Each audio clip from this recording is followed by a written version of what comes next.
नमस्कार दोस्तों आज हम देखेंगे संस्कृत व्याकरण का जो टॉपिक चल रहा था हमारा कारक टॉपिक, उसका नेक्स्ट पार्ट दोस्तों, पार्ट नंबर 3 है दोस्तों। और आज हम देखेंगे चतुर्थी विभक्ति संप्रदान कारक के बारे में दोस्तों ऐसे ट्रिक बताऊंगा जिससे आप भविष्य के अंदर कभी भी जो संप्रदान कारक है इसको नहीं भूलोगे। आप बस अंत तक मेरे साथ ये वीडियो एक बार सभी साथी जरूर देख लें। आप सभी का मैं स्वागत करता हूं आपके अपने YouTube channel Kuchaman online classes पर। दोस्तों अभी तक अगर आपने चैनल को सब्सक्राइब नहीं किया तो चैनल को सब्सक्राइब करें और बेल आइकन के अंदर ऑल नोटिफिकेशन को जरूर ऑन कर लें, जिससे हर वीडियो का सबसे पहले नोटिफिकेशन आपके पास आता रहे। दोस्तों चलते हैं दोस्तों वीडियो की ओर। एक बार सभी मित्रों से अनुरोध रहेगा कि वीडियो को लाइक और अपने मित्रों के पास शेयर जरूर करें। दोस्तों जो हमारा संप्रदान कारक है, सबसे पहले ये देख लेते हैं ये प्रयुक्त कहां पर होता है। हमारा 1 नंबर और 2 नंबर जो यहां पे नियम लेकर आया हूं मैं, इसके अंदर आपको पता चलेगा कि संप्रदान हम जो कारक है चतुर्थी विभक्ति है, इसका प्रयोग कहां पर करते हैं। फिर आगे 2 या 3 आपको ऐसे नियम बताऊंगा जिससे संप्रदान कारक याद रहेगा आपको अंगुलियों के ऊपर। दोस्तों चलते हैं दोस्तों पहले नियम की ओर। पहला नियम है दोस्तों और सूत्र भी है, इस सूत्र से सीधा क्वेश्चन भी आता है। कर्मणः यम विप्रेते स संप्रदानम। यहां से सीधा क्वेश्चन भी बहुत बार एग्जाम के अंदर आया हुआ है कि संप्रदान जो कारक है उसका सूत्र क्या होता है, तो यह याद रखना है दोस्तों। अब यहां पर बात किसकी कर रहा है यह चीज समझिए, यह सूत्र कहना क्या चाहता है आपको यह चीज पता करनी है। कर्ता जिसे कुछ देता है या जिसके लिए कुछ करता है वह संप्रदान कहलाता है। कर्ता जिसको चाहता है उसके लिए कुछ करता है, उसको कुछ देता है, तो क्या कहलाता है, संप्रदान कहलाता है। अगर आप अपने मित्र को चाहते हैं, आप उसकी दोस्तों यहां पर अगर आप है जो किसी की हेल्प कर रहे हो, किसी की सहायता कर रहे हो, वो ही संप्रदान कारक में आएगा, अन्यथा वो संप्रदान कारक के अंदर नहीं तृतीया विभक्ति के अंदर चला जाएगा। दोस्तों तो अगर किसी को आप कुछ देते हो वो भी किसके लिए, हेल्प की भावना यानी सहायता की भावना से, जिसके लिए आप कुछ करते हो मतलब जिसके लिए यानी जिसके लिए आप कर रहे हो, उसके अंदर हमेशा कौन सी आएगी, चतुर्थी विभक्ति आएगी मित्रों। दोस्तों उदाहरण से समझिए, राजा ब्राह्मणाय गाम ददाति। राजा ब्राह्मण को गाय देता है। यहां पे देखिए दोस्तों, राजा है जो दान के रूप में, सहायता के रूप में कुछ दे रहा है। क्या दे रहा है, गाय दे रहा है। किसको दे रहा है, ब्राह्मण को। तो यहां पे कौन सी विभक्ति आएगी मित्रों, चतुर्थी विभक्ति संप्रदान कारक। तो पहली चीज आपको याद होना चाहिए दोस्तों, फिर बता रहा हूं, कर्ता जिसे कुछ देता है या कर्ता जिसके लिए कुछ करता है या किसी को देता है। देने का मतलब यह नहीं है कि आप उसको देते हैं और उसके बदले आप कुछ लेते हैं। यहां पर राजा ब्राह्मण को गाय देता और गाय के रुपए लेता तो चतुर्थी विभक्ति नहीं आती, तृतीया विभक्ति हो जाती। लेकिन अगर आप किसी को सहायता की, हेल्प की भावना से कुछ देते हो तो वहां पर हमेशा संप्रदान कारक आएगा।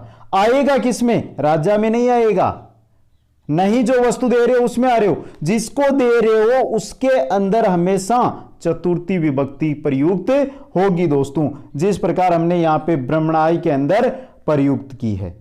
पहला नियम सभी मित्रों को समझ में आया ना, कमेंट करते रहना मित्रों, और शेयर नहीं किया तो शेयर कर दो। विश्वास दिलाता हूं आपको, संस्कृत व्याकरण के अंदर आपका क्वेश्चन गलत नहीं होने दूंगा। पुराने वीडियो नहीं देखे हैं तो यह क्लास हमारे 8-9 नंबर तक की क्लास है दोस्तों। वीडियो देख ले, एक एक वीडियो, और अपने नोट्स बना ले, एग्जाम के समय बहुत ही आपके काम आएंगे ये नोट्स। दोस्तों चलते हैं दूसरे की ओर। ये दूसरा नियम क्या कहता है, दूसरा नियम कहता है चतुर्थी संप्रदाने। संप्रदान में चतुर्थी विभक्ति होती है, वो तो हमने पहले ही देख लिया मित्रों, इसमें क्या प्रॉब्लम है। याद रखना है संप्रदान कहां प्रयुक्त होता है, जहां पर किसी की हेल्प या किसी की सहायता की जाती है वहां पर संप्रदान होता है। तो जहां संप्रदान प्रयुक्त होगा वहां कौन सी विभक्ति आएगी, चतुर्थी विभक्ति आएगी। दोस्तों माता बालकाय फलम ददाती। माता बालक को फल देती है। बालकाय के अंदर किसको देती है माता, बालक को। क्या बालक से कुछ रुपए ले रही है, कुछ धन ले रही है माता फल के, नहीं ले रही है ना मित्रों। माता बालक को फल देती है, बालकाय के अंदर क्या आएगी, चतुर्थी विभक्ति आएगी। दोस्तों तो दूसरा नियम समझ में आ गया मित्रों कि संप्रदान कारक के अंदर हमेशा चतुर्थी विभक्ति। वैसे आप सभी को पता है, ये तो बताने की जरूरत ही नहीं है। अब चलते हैं तीसरे नियम की ओर, तीसरी ट्रिक देखते हैं दोस्तों। और यह दोस्तों जो ऊपर लिखा हुआ है ना यहां पे, रुचि अर्थानाम प्रियमाण है, इससे सीधा क्वेश्चन एग्जाम के अंदर आया, किस कारक के लिए प्रयुक्त होता है ये चीज, ये सूत्र किसमें प्रयुक्त होता है, सीधा याद रखना है दोस्तों। जो जो बता रहा हूं वो चीजें याद कर लो, एग्जाम के अंदर क्वेश्चन गलत नहीं होगा। पहला हमने देखा था, पहला ही जो हमारा नियम था वो, और ये सूत्र, पहला तो सूत्र था ये, देखिए दोस्तों इस चीज को आपको याद रखना है, रुचि अर्थानाम प्रियमाण है। अब दोस्तों इसका मतलब क्या है, रुच, रुच का मतलब क्या होता है, पसंद आना, अच्छा लगना। जो रुच धातु है इसके प्रयोग में जो पर्सन होता है उसमें चतुर्थी विभक्ति होती है। रुच, अगर आपको कोई चीज अच्छी लगती है, जैसे कि आपको संस्कृत की बुक अच्छी लगती है, एक बार सोचिए कि आपको संस्कृत अच्छी लगती है, तो उसमें आप क्या है, पर्सन हो रहे हैं, आपको संस्कृत अच्छी लगती है मतलब आपको पसंद आई है, आपको पसंद आई है तो आपके अंदर हमेशा क्या होगी, चतुर्थी विभक्ति आएगी मित्रों। उदाहरण से समझिए मित्रों, एक बार आपको ऐसे समझ में नहीं आ रहा है तो उदाहरण देखिए दोस्तों। हरिये रोचते भक्ति, हरि, हरि है वो भक्ति, हरि रोचते भक्ति, हरिये, हरिये का मतलब क्या, हरि, रोचते मतलब अच्छा लगना, पसंद आना, भक्ति, हरि को भक्ति अच्छी लगती है। मतलब दोस्तों यहां पे देखिए, यहां से भक्ति से पसंद कौन हो रहा है, यानी अच्छा किसको लग रहा है, पसंद किसको आ रही है, हरि को आ रही है, तो हरि के अंदर कौन सी आ गई, चतुर्थी विभक्ति। सुरेशाय दुग्धम रोचते, सुरेश को दूध अच्छा लगता है, तो दूध किसको अच्छा लगता है, सुरेश को, तो सुरेश के अंदर कौन सी विभक्ति आ रही है मित्रों, कौन सी आ रही है, चतुर्थी विभक्ति। तो दोस्तों याद रखना, जहां पर रुच धातु का प्रयोग हो, और रुच, रुच का मतलब होता है अच्छा लगना या किसी को पसंद आना, तो जो चीज जिसको पसंद आती है, जिस कर्ता को पसंद आती है, कर्ता के अंदर अगर रुच धातु का प्रयोग हो और कर्ता हो, कर्ता के अंदर हमेशा चतुर्थी विभक्ति प्रयुक्त होगी दोस्तों। क्या समझ में आया तीसरा नियम। अब चलते हैं चौथे नियम की ओर। अगर दोस्तों कोई सा भी नियम आपको समझ में ना आए, दिक्कत आए, तो कमेंट कर देना, नेक्स्ट वीडियो के अंदर उसका हम पूरी जानकारी आपके सामने और रख देंगे। देखते हैं चौथा नियम, ध्यान से समझ लें, और क्वेश्चन एग्जाम में बहुत बार यहां से आया भी हुआ है। क्रोध यानी क्रोध करना, द्रोह यानी द्रोह करना, विद्रोह करना, ईर्ष्या यानी ईर्ष्या करना, असूय यानी किसी से जलन यानी जलन करना। इन धातु में जिसके प्रति क्रोध किया जाता है, जिसके प्रति ईर्ष्या की जाती है, जिसके प्रति विद्रोह किया जाता है, जिसके प्रति जलन होती है, उनके अंदर चतुर्थी विभक्ति होती है। दोस्तों उदाहरण से समझेंगे, फिर वापस समझाता हूं। पिता पुत्राय क्रोधति, यानी पिता है वो पुत्र पर क्रोध करता है, पिता पुत्र पर क्रोध करता है। किस पर क्रोध कर रहा है, पुत्र पर, यानी जिस पर क्रोध किया जाए, जिस पर विद्रोह किया जाए, जिस पर ईर्ष्या की जाए, जिस पर जलन हो, जिस पर, यानी कर्ता पर नहीं, जिस पे, कर्ता जिस पे कर रहा है ना, उसके अंदर हमेशा चतुर्थी विभक्ति आएगी। क्रोध, द्रोह, ईर्ष्या और असूय, ये चार आपको धातुएं याद रखनी है। अगर ये चार धातुएं दिखाई दे तो जिसके लिए ये हो रही है उसमें हमेशा चतुर्थी विभक्ति आने वाली है। पिता पुत्राय, पुत्राय के अंदर कौन सी आ गई, क्रोधति, क्यों, पिता है जो किस पर क्रोध कर रहा है, पुत्र पर, पुत्र पर क्रोध कर रहा है, तो पुत्र के अंदर कौन सी विभक्ति आएगी मित्रों, कौन सी आएगी, चतुर्थी विभक्ति। कंस है कृष्णाय ईर्ष्यति, कंस कृष्ण से ईर्ष्या करता है, किससे करता है, कृष्ण से। कंस किससे ईर्ष्या करता है, कंस से, कंस है वो कृष्ण से ईर्ष्या करता है, तो कृष्ण के अंदर क्या आ जाएगी, चतुर्थी विभक्ति। इन दोनों के अंदर कौन सी विभक्ति लगी हुई है, चतुर्थी विभक्ति लगी हुई है। तो दोस्तों यह था हमारा चौथा नियम।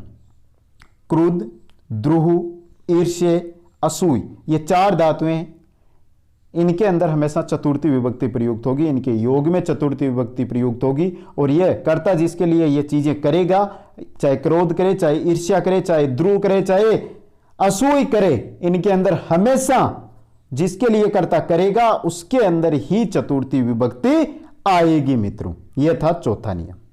अब चलते हैं पांचवें नियम की ओर। 6 नियम है दोस्तों पूरे, और दोस्तों ऊपर एक सूत्र लिखा हुआ है, इससे सीधा एग्जाम के अंदर 2019 और 2020 के एग्जामों के अंदर क्वेश्चन भी आया हुआ है दोस्तों। स्प्रे हेरिप्सित है, स्प्रह का मतलब क्या होता है? स्प्रह मतलब चाहना। चाहना धातु के प्रयोग में जिसकी चाह या इच्छा होती है उसमें चतुर्थी विभक्ति होती है दोस्तों। चाहना, अगर जहां पर भी आपको स्प्रही जो धातु है ये दिखाई दे दे तो वहां पर आएगी चतुर्थी विभक्ति, लेकिन आएगी किसमें? कर्ता में आएगी या कर्ता जिसको चाह रहा है उसमें आएगी। तो याद रखना दोस्तों, जहां पर कर्ता जिस चीज को चाहता है उसके अंदर हमेशा चतुर्थी विभक्ति आएगी दोस्तों। अहम संस्कर्ता है इस प्रेम, मैं संस्कृत को चाहता हूं।